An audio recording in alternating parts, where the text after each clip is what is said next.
Bonjour tout le monde, bienvenue sur ma chaîne. Je suis Belle-Fleur de K-Belle-Fleur. J'espère que vous allez bien. Ça fait longtemps, n'est-ce pas? Je suis désolée, mais je continue quand même. Suite à ma vidéo précédente, je vais continuer à vous lire Le Petit Prince. Aujourd'hui, c'est le chapitre 15. Donc, si vous êtes intéressé, n'hésitez pas à vous inscrire, liker et mettre des commentaires.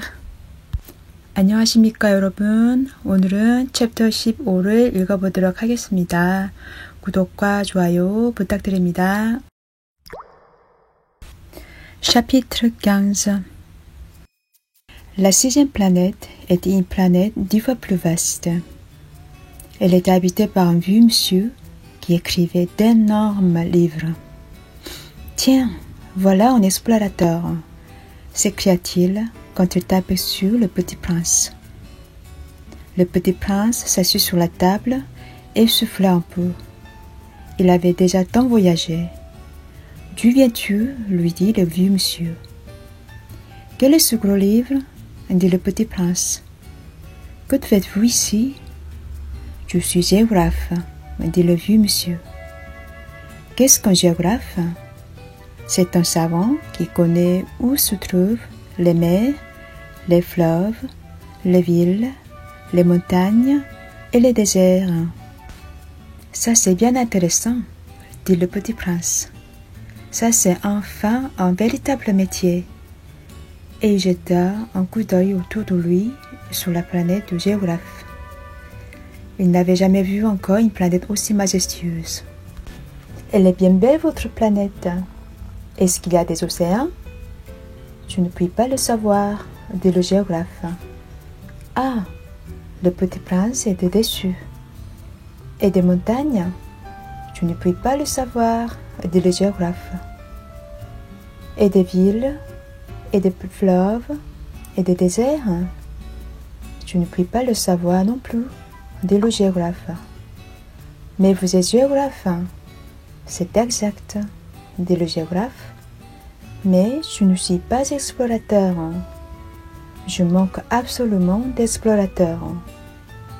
Ce n'est pas le géographe qui va faire le compte des villes, des fleuves, des montagnes, des mers, des océans et des déserts. Le géographe est trop important pour flâner. Il ne quitte pas son bureau, mais il reçoit les explorateurs.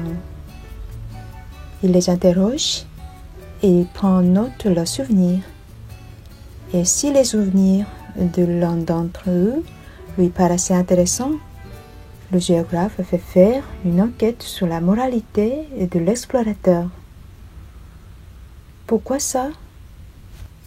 Parce qu'un explorateur qui menterait entraînerait des catastrophes dans les livres de géographie.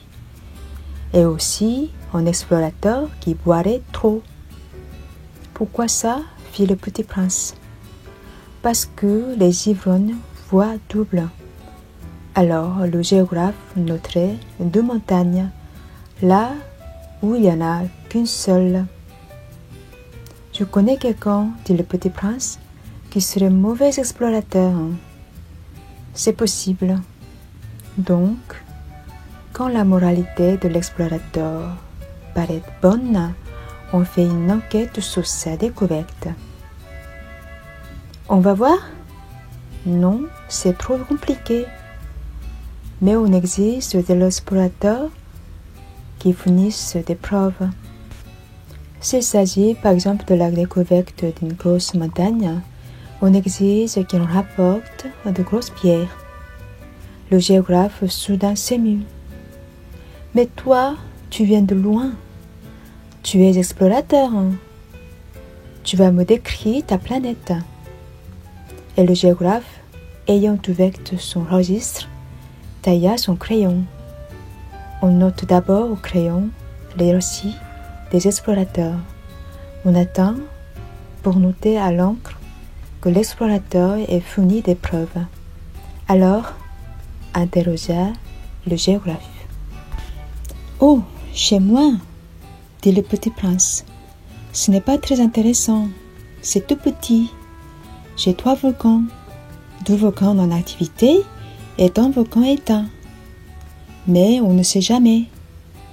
On ne sait jamais, dit le géographe. J'ai aussi une fleur. Nous ne notons pas les fleurs, dit le géographe. Pourquoi ça? C'est le plus joli. Parce que les fleurs sont éphémères. Qu'est-ce que signifie éphémère? Les géographies, dit le géographe, sont les livres les plus sérieux de tous les livres. Elles ne se démodent jamais. Il est très rare qu'une montagne change de place. Il est très rare qu'un océan se vide de son eau. Nous écrivons des choses éternelles. Mais les volcans éteints peuvent se réveiller, interrompit le petit prince. Qu'est-ce que signifie éphémère? Que les volcans soient éteints ou soient éveillés, ça revient au même pour nous autres, dit le géographe. Ce que compte pour nous, c'est la montagne. Elle ne change pas. Mais qu'est-ce que signifie éphémère? Répéta le petit prince qui, de sa vie, n'avait renoncé à une question une fois qu'il l'avait posée. Ça signifie qui est menacé de disparition prochaine. Ma fleur est menacée de disparition prochaine?